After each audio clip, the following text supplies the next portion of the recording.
জুমার দিন দুপুর 12টার পর আল্লাহর একটি নাম 7 বার পড়ুন, আপনার মনের সকল আশা পূরণ হবে ইনশাআল্লাহ। জুমার দিনটাকে রাসূল করিম সাল্লাল্লাহু আলাইহি ওয়াসাল্লাম এত বেশি গুরুত্ব তিনি দিয়েছেন। রাসূল বলেছেন জুমার দিনটা তোমরা হেলায় দোলায় কেটে দিও না। এমন কিছু টাইম আছে যেই টাইমে আল্লাহ সুবহানাহু ওয়া তাআলা বান্দার দোয়া কবুল করে থাকে। যদি ওই টাইমে আপনি দোয়া করতে পারেন ইনশাআল্লাহ এটা আরশে আজিমে গিয়ে নক করবে, আপনার সেই দোয়া কখনো ফেরত আসবে না। এই জন্য জুমার দিন হেলায় দোলায় না কাটিয়ে আজান হওয়ার সাথে সাথে মসজিদের মধ্যে চলে যাবেন এবং 12টার পরে আল্লাহর এই নামটি 7 বার পড়বেন এবং তার আগে ছোট্ট একটি দোয়া শিখিয়ে দিব, সেই দোয়াটা পড়বেন ইনশাআল্লাহ। 100% যদি আপনি মন থেকে দোয়া করেন, কথা দিচ্ছি আল্লাহ সুবহানাহু ওয়া তাআলা আপনার সেই দোয়া কবুল করবে। হযরত আনাস রাদিয়াল্লাহু তাআলা আনহু থেকে সম্ভবত হাদিসটা এসেছে যে তিনি বলছেন যে আমি একবার মসজিদের মধ্যে বসা ছিলাম, রাসূল করিম সাল্লাল্লাহু আলাইহি ওয়াসাল্লাম আমার পাশেই বসা ছিলেন, আরেক ব্যক্তি পাশে বসে দোয়া করছিলেন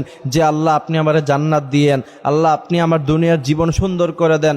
রাসূল করিম সাল্লাল্লাহু আলাইহি ওয়াসাল্লাম বলেছেন, হে আনাস তুমি কি জানো যে আল্লাহ পাক তার সব দোয়া কবুল করে নিচ্ছেন? হযরত আনাস বললেন আল্লাহু ওয়া রাসূলুহু আ'লাম, আল্লাহ এবং আল্লাহ রাসূল ভালো জানেন। তখন রাসূল করিম সাল্লাল্লাহু আলাইহি ওয়াসাল্লাম বলেছেন যে ওই ব্যক্তি দোয়া করার আগে পড়েছে ইয়া হাইয়ু ইয়া কাইয়ুম বিরহমাতিকা নাস্তাগীস। তবে জানো আনাস, এই দোয়া পড়ে যদি কোনো ব্যক্তি দোয়া করে আল্লাহ পাক সাথে সাথে তার দোয়া কবুল করে নেয়। সুবহানাল্লাহি বিহামদি সুবহানাল্লাহিল আযীম। এই জন্য জুমার দিন দুপুর 12টার পরে এই দোয়ার সাথে সাথে আল্লাহর একটি নাম আছে যে নামটি যদি 7 বার পড়ার পরে আপনি দোয়া করতে পারেন ইনশাআল্লাহ আশা করা যায় আল্লাহ পাক সাথে সাথেই আপনার দোয়া কবুল করবে। আল্লাহর সেই নামটি হচ্ছে আর রহমান আর রহমান আর রহমান। আল্লাহর এই নামটি আপনি 7 বার পড়বেন, তার আগে পড়বেন ইয়া হাইয়ু ইয়া কাইয়ুম বিরহমাতিকা নাস্তাগীস।